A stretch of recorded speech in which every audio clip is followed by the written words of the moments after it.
teapot. To which Mishkam Kalam replied, "Tell him I said no." The messenger, a little stunned, returned to Baha'u'llah and said, "He said no." Baha'u'llah said, with a smile on his face, "Ask the messenger to return and ask Mishkam Kalam why."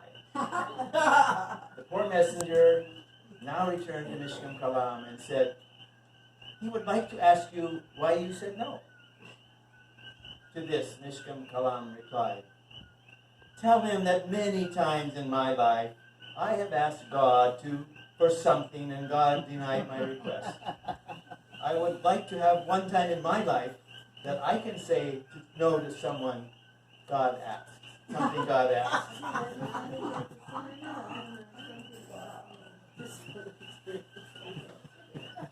All right. This is the third of four stories. Near Akka, there was a small alluvial island in a river that the Baha'is built up so that it wouldn't flood, and they made it into a garden.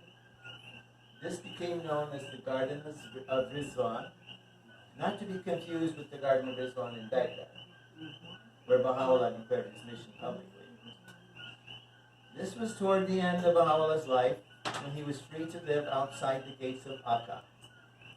Baha'u'llah would often visit the garden to relax and enjoy its natural beauty. The caretaker of the garden was a man named Abdul Qasim, who spent many days tending the garden to perfection. One day, a swarm of locusts was approaching the area and would devastate the garden. Abdul Qasim was frantic and asked Baha'u'llah to do something about the impending destruction. Baha'u'llah responded, "Abdul Qasim, the locusts need to eat too." He returned to his garden and sat in distress while the swarm got closer within sight. Again, Abdul Qasim pleaded for help and received the same response from Baha'u'llah. As the locusts began chewing on his plants, he again pleaded for help. Baha'u'llah went into the garden, faced the swarm of approaching locusts, and said in a loud, booming voice, "Abdul Qasim is not pleased with you." Then he shook his robe with a hard swoop, and then most of the locusts in the garden flew away, and the swarm bypassed the garden. Okay, last one. This again, Abdul Qasim, tending the same garden, worked particularly hard clearing up mulberries. There was a bush that grew up and over a bench where Baha'u'llah would often sit. To keep the area clean, Abdul Qasim would have to daily pick up the fallen berries and wipe juice from the bench. And this went on and on. Abdul Qasim once complained to Baha'u'llah about this problem and asked for a solution to the problem. For this, Baha'u'llah stood in front of the mulberry bush and addressing the bush said, "Abdul Qasim is not pleased with you." Again, he shook his robe with a hard swoop at the bush. The bush never produced a berry again.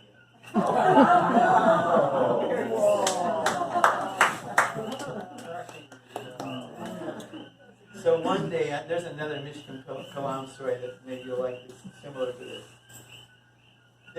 Mishkam Kalam, in his old age, was granted to live in the area of Akka, and he and two other very esteemed Baha'is, early Baha'is, Haji Mirza Haidar Ali, and another one whose name I'm trying to remember. The three of them were like bosom buddies, and they sit out in the garden and rest. They're old, right? And they've gone through all their suffering, and they're there. So they're sitting on this bench out in the garden, and Baha'u'llah comes by, and he looks at the first one, and he says, he addresses him by his name. He says, "Are you ready to go to the next world?" And the Baha'i says, "Well, if it's God's desire, of course I'm ready to go." And then Baha'u'llah turned to Mirza Haydar Ali and said, and how about you? Are you ready to go to the next world?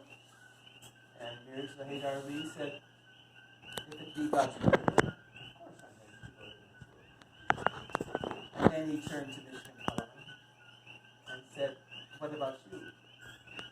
Mishkam Kalan leaned over to Haydar Ali and said, tell him I'm hard of hearing.